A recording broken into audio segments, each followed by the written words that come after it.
Hello বন্ধুরা, আজকের পুজোটা জন্মাষ্টমীর পুজোর ব্লগ।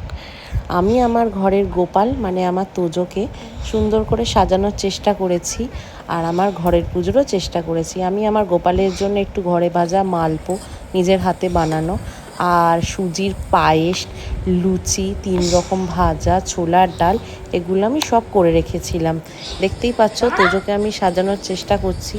তোজো এত বদমাইশি করছিল, মানে ওই যে পিছনে টিভি চলছে, এত টিভি দেখার নেশা হয়ে গেছে না, উফ এত মানে বিরক্ত লেগে যায়। ওর বাবা ভীষণ রেগে যায়, তাহলেও কিছু করার নেই। ওই ঠাম্মির সাথে আর ওর দিদুনের সাথে বসে বসে টিভিগুলো দেখবে, আর প্রত্যেকটা সিরিয়াল ওর মুখস্থ। আর সাজতেও ভালোবাসে, মানে ভগবান মনে ওকে মেয়ে করতে করতেই ছেলে করে দিয়েছে। যতবার মুখে কলকা করছি, লিপস্টিক পরানোর চেষ্টা করছি, সেই সময়তেই ওকে টিভিও দেখতে হবে, আবার বলছে আমাকে সাজিয়ে দাও, আমি কৃষ্ণ সাজবো, সাজিয়ে দাও। যাই হোক, চেষ্টা করেছি। তোমরা দেখো এই আমার গোপালের সাজ কেমন হয়েছে প্রত্যেকে জানিও। টিভিতে গান চলছে, সেটাতে নাচছে, বাঁশি নিয়েই নাচছে। আর ওর ঠাম্মি, দিদুন, দিদিয়া সবাই তো আছেই ওকে সাপোর্ট করার জন্য। ওকে বকা যাবে না, ওকে কিছু বলাও যাবে না, কিছু বললেই সবাই আমাকে তেড়ে তেড়ে চলে আসে। যাই হোক, এবার রাত্রির দিকে আমি চলে গেলাম ঠাকুর ঘরে। আমি আমার ঠাকুর ঘরের সমস্ত কিছু জোগাড় করে নিয়েছিলাম। ঠাকুরের ভোগ তো আমি করেই নিয়েছিলাম, লুচি, 3 রকম ভাজা, ছোলার ডাল, মালপো। মিষ্টি আমি কিনে নিয়েছিলাম, ফল মিষ্টি কেনা, রাবড়ি, ননি, মাখন, ক্ষীর, এগুলো সব কেনাই ছিল। আমি একটু রাত্রির দিকে জন্মাষ্টমীর পুজো করি, জানো তো। আর তোমাদের বলে রাখি, এই ঠাকুরটা কিন্তু আমার বাড়ির নয়, মানে আমার শ্বশুর বাড়িতে কোনো গোপাল নেই। এই ঠাকুরটা কিন্তু আমার বাপের বাড়ির। আমার দাদু আগে পুজো করতেন, আমার দাদু গত হওয়ার পরে আমার মাই পুজো করতেন। তো আমার ঠাকুমা মারা গেছেন রিসেন্টলি, সেই থেকে আমার ঠাকুর আমার বাড়িতে এসেছেন, গোপাল আমার বাড়িতে এসেছেন। আমি নিয়ে এসেছিলাম গোপালের সেবা দেওয়ার জন্য, শিব এবং গোপালকে নিয়ে এসেছিলাম আমি। আর তারপরে এই জন্মাষ্টমী আছে বলে আমি আর ওই বাড়িতে, আমার বাপের বাড়িতে পাঠাইনি। যে এবছর এসেছেই যখন গোপাল আমার ঘরে সেবা নিতে, এবছর আমি জন্মাষ্টমীর সেবাটা গোপালকে করব।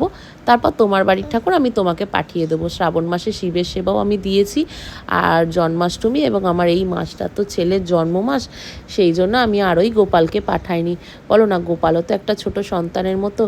তো আমার বাড়িতে ছিল, যে চলে যাবে মনটাও খারাপ হয়ে যাবে। এটা আমার বাপের বাড়ির গোপাল, ছোট্ট থেকে আমি একে দেখেছি।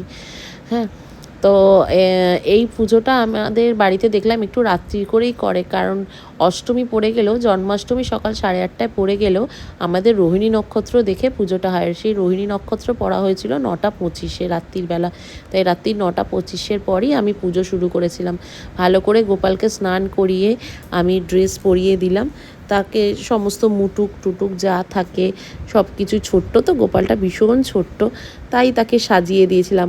আর আমি আমার গোপালের স্নানের এবং খাবারের সব কিছুতে না কেশর দিই, কারণ গোপাল ভীষণ হলুদ জিনিস পছন্দ করেন। পীতাম্বর, এটা আমি আমার দাদুর থেকে শুনেছিলাম। আমার দাদু খুব বড় একজন পুরোহিত ছিলেন, ব্রাহ্মণ ছিলেন। তো আমি আমার দাদুর মুখে শুনেছিলাম যে গোপালের পুজোতে হলুদ জিনিসটা ব্যবহার করা খুব দরকার। গোপাল হচ্ছেন পীতাম্বর, উনি খুব হলুদ রঙটাকে পছন্দ করেন। তাই আজকের দিনে ওনার ড্রেসও যেন, মানে পোশাকও যেন হলুদ হয়, এবং প্রত্যেকটা খাবারে কেশর দেওয়া হয় তুলসী পাতার সাথে সাথে। আমি তাই স্নানের জলে কেশর এবং প্রত্যেকটা খাবারে আমি কেশর দিয়েছিলাম। জানি না এটা ঠিক না ভুল, আমি আমার দাদুর থেকেই শুনে শিখেছি, এবং আমার বাড়িতে এটাই মেনটেন করা হয়, তাই আমি আমার বাড়িতে এইটাই করেছি। আমি আমার যথাসম্ভব ঠাকুরকে সেবা দেওয়ার চেষ্টা করেছি। আর মানুষ মাত্রেই তো ভুল হয়, কিছু যদি ভুলচুক থেকে থাকে তোমরা সবাই ক্ষমা করে দেবে, এবং আমিও গোপালের কাছেই ক্ষমা চেয়ে নিয়েছি। গোপালের সমস্ত পুজোর অ্যারেঞ্জমেন্ট করে নিয়ে আমি এবার নিজের মতো করে পুজো করে নিয়েছি। আমরা পুরোহিত গোপাল পুজোতে ডাকি না। এই যে তোজো কোলে বসে বসে ঠাকুরকে একটা একটা করে ফুল দিচ্ছে। ওকে যতবার বারণ করা হচ্ছে আসিস না, এখানে প্রদীপ জ্বলছে, কে কার কথা শোনে। যাই হোক, আজকের দিনে ওকে তো বকাও যাবে না, মূলত ওকে কখনোই বকা যায় না। বাড়ির আদরের ছেলে হলে যা হয়, সবাই মিলে আমাকেই বকে উল্টে।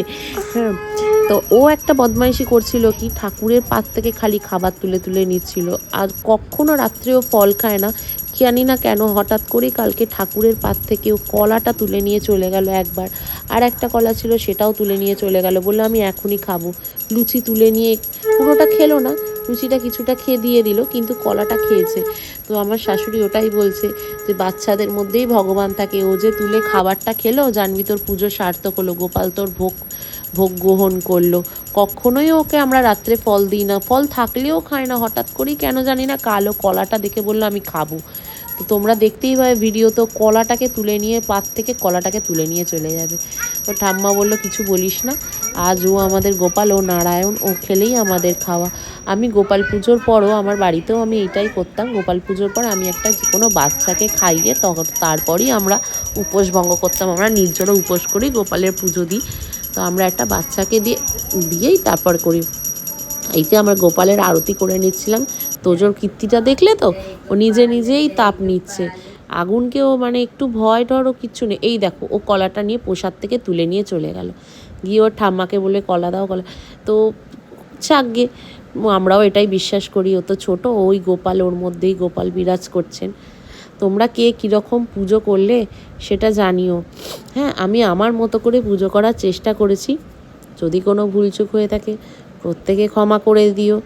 গোপাল তো নিজের ঘরের সন্তানের মতো, তাই তাকে যেরমভাবেই তুমি সেবা দেবে সে সেইভাবেই সেবা নেবে, শুধু তাকে একটু আদর দিতে হয়, একটু যত্ন দিতে হয়। এই যে আমি আমার গপুকে একটু একটু করে প্রসাদ মুখে তুলে দিচ্ছি, আর ওকে আমি আমার নিজের হাতে করে পায়েসটা খাইয়ে দিয়েছিলাম। আমিও এটা আমি দেখেছি যে পায়েস, আমার মাকে দেখেছি এরকম পায়েস ঠাকুরকে খাইয়ে, জল খাইয়ে মুখটা আঁচল দিয়ে মুছিয়ে দিত। আমিও সেটা করার চেষ্টা করেছি, খাইয়ে এই যে ঠাকুরের মুখে জল দিয়ে আমি আমার নিজের আঁচল দিয়ে আমি আমার গপুর মুখটাকে মুছিয়ে দিয়েছিলাম। এই ছিল আমার আজকের ব্লগ। প্রত্যেকে কিভাবে ঘরের গোপালকে সেবা দিলে জানিও। আর আমার